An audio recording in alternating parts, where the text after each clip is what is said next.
Shalom saudara yang terkasih dalam nama Tuhan kita Yesus Kristus. Tuhan bisa memakai siapa dan kapan saja. Dalam 1 Timotius 1 ayat 16, tetapi justru karena itu aku dikasihani agar dalam diriku ini, sebagai orang yang paling berdosa, Yesus Kristus menunjukkan seluruh kesabarannya. Dengan demikian aku menjadi contoh bagi mereka yang kemudian percaya kepadanya dan mendapat hidup yang kekal. Memang ketika Roh Kudus menginsafkan seseorang, pada saat itu ia merasa dirinya adalah orang berdosa. Keyakinan ini adalah hal yang sangat terasa. Roh Kudus mengambil dan mengaplikasikan kebenaran Tuhan sehingga menembus hati orang itu, dan pada saat ia merasakan perlunya bertobat. Begitu juga kita telah menyadari kegagalan di hidup kita dan kemudian menerima kasih karunia dan pengampunan Tuhan, kita akan mengetahui kebenaran ini. Itu mungkin tidak berdampak begitu kuat kepada kita pada saat kita mulai belajar untuk hidup dengannya. Tetapi cepat atau lambat akan ada perubahan dalam cara hidup kita. Di dunia ini tidak ada seorang pun yang sempurna. Orang yang menyangkal bahwa mereka adalah orang berdosa sama sekali tidak pernah dekat dengan Tuhan. Mereka yang telah mengalami pertemuan dengan Tuhan yang Maha Suci akan sadar akan keadaan diri mereka sendiri, bahwa mereka adalah orang-orang berdosa yang telah ditebus. Itu lagu dari sana. Nah, jadi sorga ini tidak ada orang mati. Kenapa? Ingat, menunggu hari pembagian mahkota. Nah, orang-orang yang mati dalam Tuhan, posisi ada di mana? Betul? Itu ada di Firdaus. Firdaus itu bagian dari sorga. Ibaratnya kalau Surabaya masih Sidoarjo untuk menunggu hari pembagian mahkota. Karena kebetulan saya sudah lihat di sana juga. Dalam hidup ini ada waktunya lebih baik tidak tahu masa depan daripada tahu masa depan. Tapi yang penting kita percaya indah pada waktunya. Ayah saya meninggal itu 2018 tanggal 13 Januari. 2 minggu sebelum meninggal, waktu doa Tuhan bicara, Daud, ada apa Tuhan? Siapkan tanah kuburan untuk ayahmu. Hah? Mati? Saya ngomong sama adik, Han, ayo kita cari tanah kuburan di Delingan. Untuk siapa? Untuk papa. Hah? Papa mati Daud? Ya. Saya itu langsung saya kembali ke rumah orang tua saya. Papa saya gini, Daud, papa saya itu sehat, kelilingan plastik, agen plastik, masih ngangkati plastik. Baru megang nota gitu. Oh, kamu cari tanah kuburan untuk sopo? Untuk papa. Hah? Loh, aku memang mati toh? Iya. Makanya papa harus bertobat mulutnya. Papa saya itu percaya Yesus, tapi mulutnya tidak bertobat. Jadi kok maki-maki pembantu, pembantu gini-gini. Maki-maki mama saya, anjing aja dimaki-maki sama dia. Pakai semua dimaki-maki sama dia. Makanya sampai dikasih nama babah kresek, kayak tas kresek yang selalu kresek itu udah. Karena ribut terus tiap hari. Nah, hari itu langsung berubah.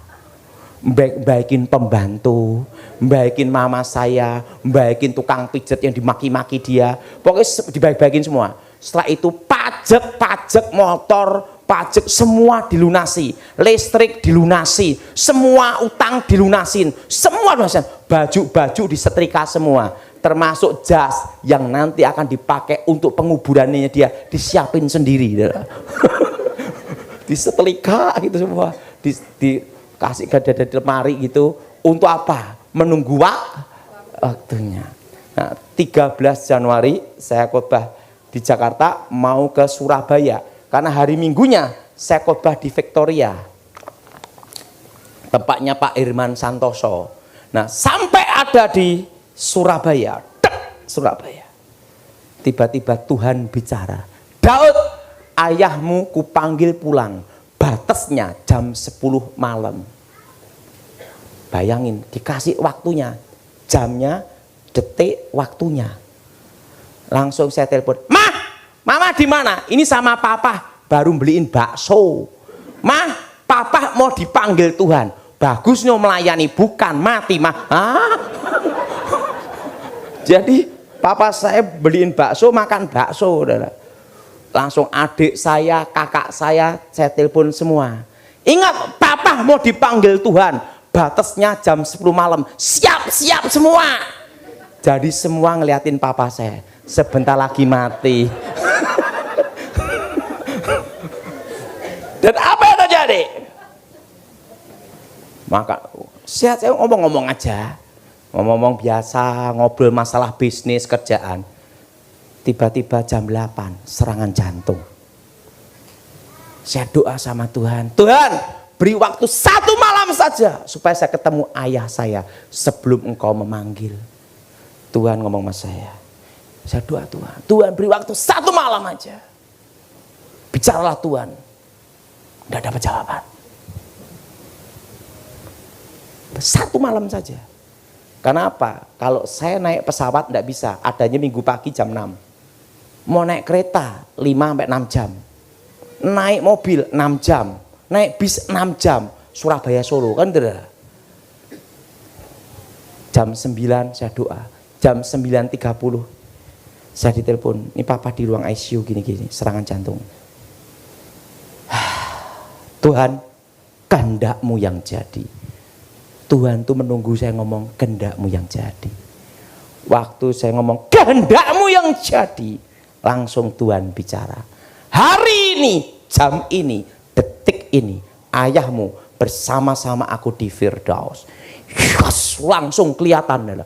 Itu tidak dibatasi ruang dan waktu. Saya ada di Surabaya, bisa langsung lihat papa saya di Solo.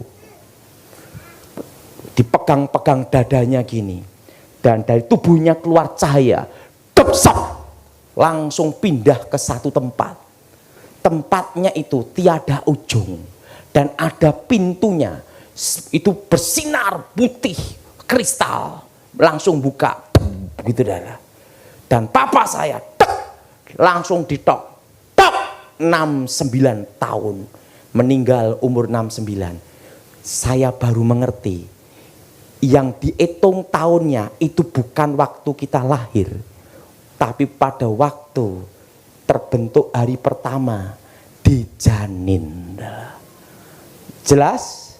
Jelas? Jadi waktu dalam kandungan jadi pembuahan sel sperma dan sel telur. Itu dihitung hari pertama. Baru saya mengerti, Dara. Jadi dihitung dari situ, bukan waktu lahir. 69 tahun. Langsung papa saya masuk, langsung berubah jadi kayak usia 20 tahun. Nanti yang tua-tua semua di Firdaus berubah.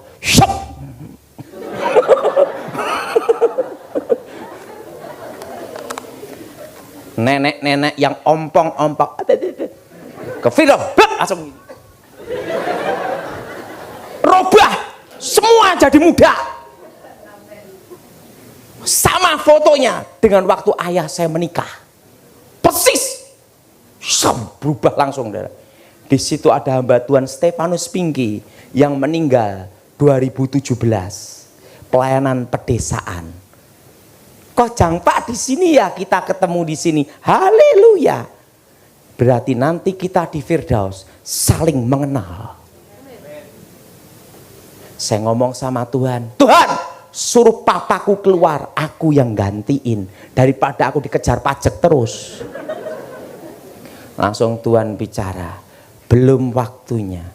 Manusia lahir tidak bisa memilih. Manusia mati hanya membawa iman dan perbuatannya untuk dipertanggungan jawab di hadapan Yahweh Yesua HaMashiach. Jadi ingat, nama keramatnya Tuhan, nama asli Tuhan. Orang Israel takut menyebut nama itu sehingga dipanggil Yehova, Adonai, Elroy, Elohim. Karena nama itu terlalu kudus. Jadi di sorga namanya itu Yahweh. Nah, dan kita memanggil dia Allah Bapa. Dan apa yang terjadi? Langsung Tuhan bicara sama saya tentang rahasia 12 2 mahkota. Itu ada berapa mahkota? Nah, saya hanya dijelaskan rahasia 2 mahkota. Itu ada berapa mahkota? Ada 2 mahkota yang dijelaskan sama saya. Pertama, mahkota utama. Apa saudara? Mahkota kemuliaan. Jadi kalau kita percaya Yesus, mempertahankan iman, mati dibunuh, martir, itu langsung mahkota nomor 1. Dan pemberitaan Injil, Injil itu diberitakan, bersaksi tentang Yesus. Orang itu percaya atau tidak, Injil itu diberitakan, udah dapat poin. Justru nomor 1 itu bukan bangun gedung, tapi penginjilan. Dan apa yang terjadi setelah itu? Kalau kita memberitakan Injil, ada yang bertobat sampai ke Firdaus, poinnya beda. Misalnya saya pelayanan, ini bertobat, setelah itu dia penginjilan, banyak orang bertobat dalam pelayanannya. Poinnya dia saya dapat. Jadi inspirasinya multi level marketing itu di sana adalah. Itu mahkota kemuliaan. Yang kedua adalah mahkota kehidupan. Nah, mahkota kehidupan itu buah-buah pertobatan kita. Misalnya bangun gereja, kita nyumbang, itu mahkota kehidupan. Mahkota apa, saudara? Jadi yang utama itu penginjilan. Untuk dana misi ke pedalaman, dana misi di pedesaan, sampai di tempat yang tidak tahu tentang Injil. Itu mahkota nomor 1, saudara. Itu perintah Yesus Kristus langsung, saudara. Nah, yang kedua, mahkota kita nyumbang-nyumbang orang susah, nengok orang susah, bantu orang-orang sakit, suka menolong, buah-buah pertobatan. Itu mahkota kehidupan. Tapi mahkota tertinggi adalah apa? Penginjilan. Dan waktu itu Tuhan bicara tentang 2 mahkota ini. Itu ada berapa mahkota? Dan Tuhan ngomong sama saya, pergunakan hidupmu sebaik-baiknya. Di Firdaus itu orang-orang mati dalam Tuhan, jubahnya putih semua, tidak ada jahitannya. Penyembahannya beda dengan di gereja. Kalau di gereja kan gini, atau gini, tepluk tidur. Di sana tuh gini, serasi semua, wajahnya bersinar semua, dan tidak ada yang tua, semua jadi muda.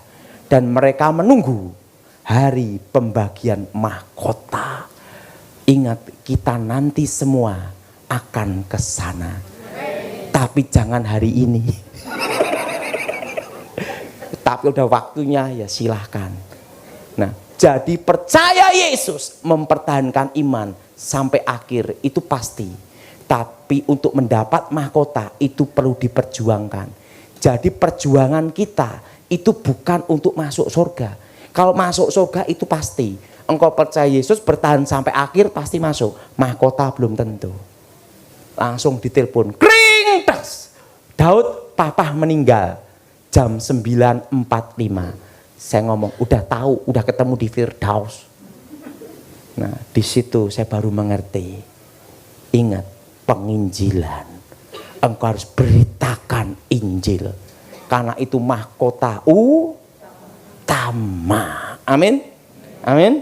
Nah, jadi orang-orang mati dalam Tuhan ada di Firdaus. Ingat, penjahat di sebelahnya Yesus, dia belum sempat ngasih perpuluhan, belum sempat ngasih kolekte, belum sempat berbuat baik. Waktu di sebelahnya Yesus, dia berkata, Yesus, kalau engkau jadi raja, ingatlah aku. Yesus berkata, hari ini engkau bersama aku di Firdaus. Artinya apa? Masuk surga itu pasti. Engkau percaya Yesus, bertahan sampai akhir, pasti masuk surga. Tapi mahkota belum tentu. Jadi sekarang kita berjuang untuk mendapat mahkota. Siapa yang berjuang untuk mendapat mahkota? Angkat tangan. Jadi ingat, beritakan orang itu percaya atau tidak, sampaikan. Injil itu harus diberitakan. Amin. Dan itu adalah mahkota nomor satu, mahkota utama. Dan itu adalah perintah Yesus Kristus sendiri. Justru bangun gereja, bantu orang miskin, itu mahkota kedua, kehidupan. Lebih baik dapat mahkota daripada tidak sama sekali, betul? Ada yang ngomong, Pak, yang penting masuk Firdaus dulu. Jadi ingat, Firdaus itu bagian dari orang-orang yang mati dalam Tuhan ada di situ semua. Untuk apa? Menunggu hari pembagian. Apa saudara? Mahkota. Mereka mengetahui kebenaran bahwa Yesus telah mati untuk mereka dan Roh Kudus tinggal di dalam mereka untuk membebaskan mereka dari dosa. Mereka tidak lagi harus berbuat dosa. Mereka mungkin masih sering tersandung dan melakukan dosa individu, tetapi kehidupan dalam dosa telah mati dan mereka sekarang hidup bagi Tuhan. Roma 6 ayat 10. Mazmur 91 ayat 9 sampai dengan 13. Sebab Tuhan ialah tempat perlindunganmu, yang maha tinggi telah kau buat tempat perteduhanmu. Malapetaka tidak akan menimpa kamu dan tulah tidak akan mendekat kepada kemahmu. Sebab malaikat-malaikatnya akan diperintahkannya kepadamu untuk menjaga engkau di segala jalanmu. Mereka akan menatang engkau di atas tangannya, supaya kakimu jangan terantuk kepada batu. Singa dan ular tedung akan kau langkahi, engkau akan menginjak anak singa dan ular naga.